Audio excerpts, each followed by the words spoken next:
আরিয়ান, জি mummy. কি করছো? Balloon দিয়ে খেলা করছো? দেখো তোমার জন্য কি নিয়ে আসছি। বেলুন কোথায় গেল? ফেলে দিয়েছো? কেন?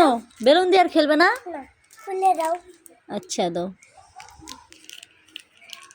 এটার মধ্যে কি আছে? দুইটা কিটক্যাট। আমাকে একটা দাও। দেবে না? আমি তো তোমাকে দিব, আমি তো তোমাকে এমনি দিলাম। এই নে। তুমি আমাকে এত ভালোবাসো, নিজের খাওয়ার কিটক্যাট দিয়ে দিলে। আচ্ছা ঠিক আছে, খাবো? সত্যি সত্যি খাবো? আচ্ছা ঠিক আছে, তো খেয়ে নিলাম। হ্যাঁ, এবারে তুমি ওই যে বেলুন দিয়ে খেলা করো।